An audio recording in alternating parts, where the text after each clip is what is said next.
Hey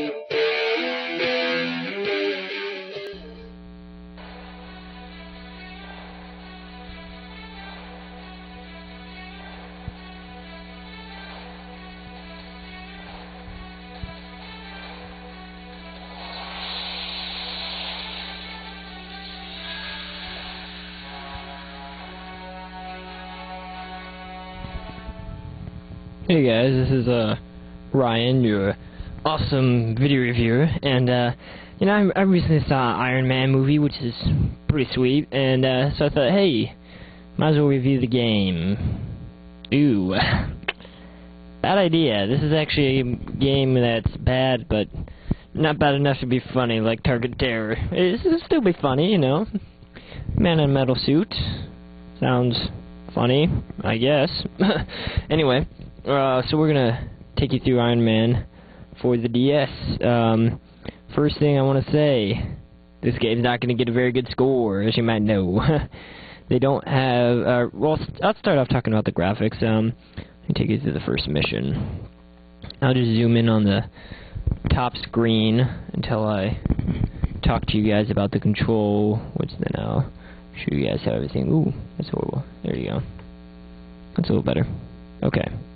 So, show you guys the graphics. Blah, blah, blah. We don't care. It's Iron Man. Okay. So, I mean, the graphics, they're okay. I gave the graphics a 5 because they're not too good. It looks like a Super Nintendo game ported onto the DS. I mean, you can't see it too great in the video review, but you can definitely tell that it's not as good as it could be. I mean, that's pretty cool when it zooms in. Let me see if it will zoom in on his face. This is the first level. They take you through the first level of the movie Iron Man for the tutorial. You talk about Jensen and all that, and so I think the graphics deserve a 5 just because they didn't really impress me too much. And you know, gameplay I gave a 4 because this was crummy. Really crummy. There was no multiplayer. There's not a lot of land battles, which are actually the funnest part of the games to me. And you go through a lot of just checkpoint. Here's your next checkpoint. Okay, now you get to upgrade. Yes! Oh man, too much intense for me. And they left out a lot of weapons that were in the movie. Like this little missile that is really powerful. And they don't let you punch, really, except in this part. That you can punch, but in all the other ones you can't punch, which is kind of dumb. This only has 2 weapons in the beginning, which kind of makes sense. It's pretty cool. This beginning level is my favorite. But, I mean, gameplay for it's just so bad, so fugly. Controls. Let me show you guys controls for a minute. Here's how the game controls. You press the direction that you want to fire, which works fairly good, but I don't know. It still feels really awkward because you have to press a button to do that, and it doesn't feel right. I mean, it's kind of like Geometry Wars, which is okay, but not as good. Also, I gave sound a 7 because I actually like the sound. Here's an example of the sound. So you can like hear him walk around and everything. It was pretty cool, but it wasn't like super. But it was the best thing in the game, I thought. And then there's the story, which got a 4. Because if you did not see the movie, the story does not make sense, which happened to me. Let me show you guys a couple more levels, so I don't ramble on just talking about this level. Yeah. So the story, like, I didn't see the movie before I played this game. Then I saw the movie. Then I was like, oh, that, and then, and then that happened, and I get it now. Before, if I would have not seen it, I would have gone through the entire game, and then probably given it like a 4, which isn't what I gave it, or I'm going to give it, but it's still pretty crappy. Here's an example of flying. The whole game is pretty much flying, and one thing I didn't like is that in the movie, his main weapon, which is this shooting, is very powerful, which is kind of hard to see in the review.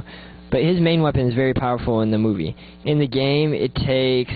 Well, let's see how long it takes to destroy a helicopter. I'm shooting now at the helicopter. Took me a little while. It should take one shot instead of, like, 50. Let's see how long it takes me to destroy one of these tanks. It would take a lot shorter to destroy that in the movie, which is pretty dumb.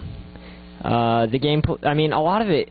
Also, they don't change up the bad guys. They're all tanks and helicopters. Ooh, man. My time of enjoyment. So yeah, I mean, it's a pretty crummy game. They have this weapon, which is pretty cool. And you can just fire that big beam. And you can also send out a pulse sensor, or an EMP charge, which kind of freezes everything, but those are the only weapons. You got a mini weapon, a power, and a defense one. That's it. So, I mean, overall, I gave Iron Man DS a 5.5. If you want to get an Iron Man game because you're just a big Iron Man fan, get a console version like the Wii version, but I recommend actually not getting the DS version. So, I hope you enjoyed my video review. I mean, next I'll probably be reviewing The World Ends With You, or Speed Racer, or Boom Blocks. I haven't decided yet, or Wii Fit, whichever comes to me first. So you guys won't really know what's coming up next. Hey, that's why I'm Nintendo Radio. So remember to check out my site, guys. Support me. Go to www.nintendoradio.com. I'll include a link to that next in the description. I'll also include a link to my forums, which are pretty amazing. I have an amazing fan base there. Holler out to all you guys. See, because then you guys know when I'm doing my reviews and stuff. So you guys should join it, because it kind of powers my reviews. So yeah, check out all that stuff, and also my co-host DOGenZ, some freaking awesome reviews. His Okami review is amazing, so I'll post a link to his site, and yeah, that's pretty much it. Hope you guys enjoyed this, and keep on rocking, my fans, because you guys are freaking awesome, unlike this game. Ha ha ha! Okay, later.